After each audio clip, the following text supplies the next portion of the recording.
Subscribe now and press the bell icon. Never miss an update. दो तारों को श्रेणी क्रम में जोड़ने पर उनका तुल्य प्रतिरोध 16 ओम दिया हुआ है और समानांतर क्रम में जोड़ने पर तुल्य प्रतिरोध 3 ओम। प्रतिरोधों का अलग अलग मान बताना है। तो यहां पर देखिए, माना कि दो अलग अलग जो प्रतिरोध है तार का, उसको मान लीजिए कि पहला तार का प्रतिरोध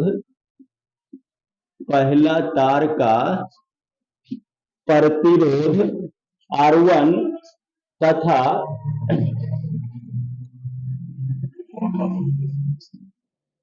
दूसरा तार का प्रतिरोध R2। ठीक है। अब दिया हुआ क्या है? दिया हुआ है कि अगर एक को श्रेणी क्रम में जोड़ते हैं तो 16 ओम प्रतिरोध प्राप्त होगा। तो श्रेणी क्रम में अगर जोड़ते हैं, श्रेणी क्रम में जोड़ने पर समतुल्य प्रतिरोध देखिए आता है R1 प्लस R2 और ये दिया हुआ कितना है? 16 ओम। समीकरण 1 मान लीजिएगा। उसके बाद समानांतर क्रम में जोड़ने पर, समानांतर क्रम में जोड़ने पर समतुल्य प्रतिरोध देखिए दो को जुड़ा हुआ है तो Rp इक्वल टू क्या होता है? R1 R2 बटा R1 प्लस R2। ये Rp आपका समतुल्य प्रतिरोध हो गया। किसके लिए? समानांतर के लिए। अब मान रख दीजिएगा Rp यानी समानांतर में कितना है? 3 ओम बराबर R1 R2 बटा R1 प्लस R2 कितना है? 16 ओम। ठीक है। और देखिएगा R1 R2 इक्वल टू कितना जाएगा? 48। और आगे बढ़ाइए, यहां से R1 अगर निकालिएगा तो 48 बटा R2 समीकरण 2 कर दीजिए। अब ये वाला R1 का मान समीकरण 1 में रखिएगा। तो समीकरण 1 में R1 का मान रखने पर R1 का मान कितना है? 48 बटा R2 plus R2 equal to 16। अब यहां से भिन्न का जोड़ करिएगा तो 48 प्लस R2 का स्क्वायर और माइनस 16 R2 इक्वल टू क्या बचेगा? 0। ठीक है। देखो यहां से भिन्न का जोड़ करिएगा नहीं तो R2 क्या आएगा? एलसीएम 48 R2 गुना R2 स्क्वायर। अब ये जो बटा में R2 इसको यहां ले जाइएगा तो 16 R2 और ये 16 R2 इधर आएगा तो माइनस में हो जाएगा।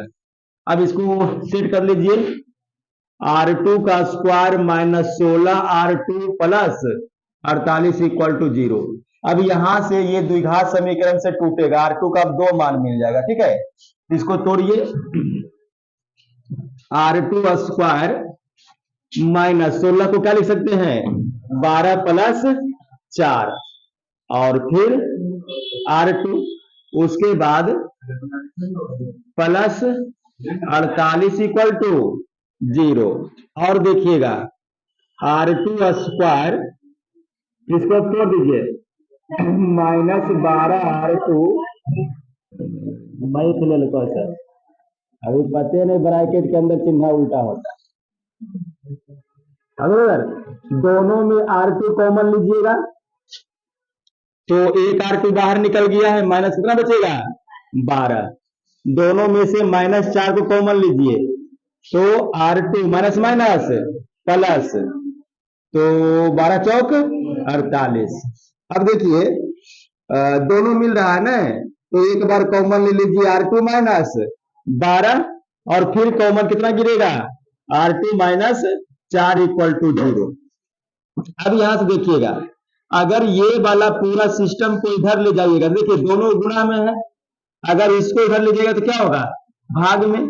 तो R2 माइनस 4 बराबर 0 और इतना बटा में करेंगे तो 0 में कोई भी चीज से भागा करेंगे तो 0 आ जाएगा। तो R2 माइनस 4 बराबर 0, इसीलिए R2 बराबर 4।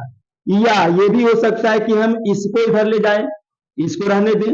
तो अगर हम R2 माइनस 12 को रहने देते हैं, बराबर 0 है और ये इधर गया तो फिर बटा 0 खत्म हो जाएगा। तो अब R2 का मान कितना आ जाएगा?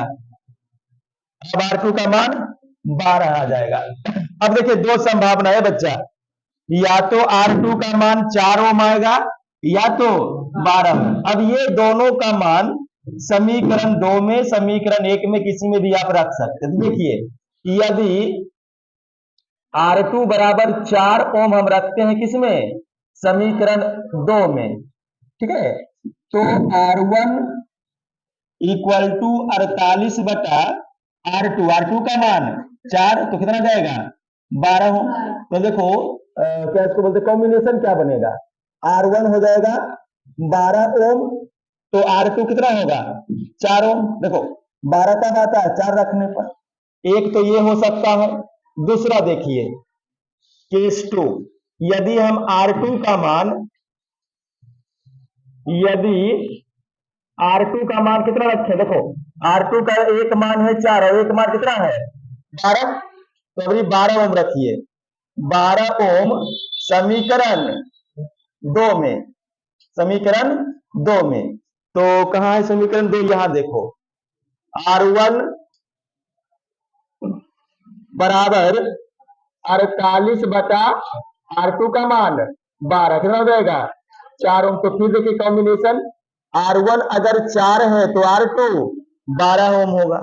तो ये दो कॉम्बिनेशन है 12 4 का, R1 4 तो R2 12, R1 12 तो R2 4, ठीक है, इस प्रकार से बनेगा।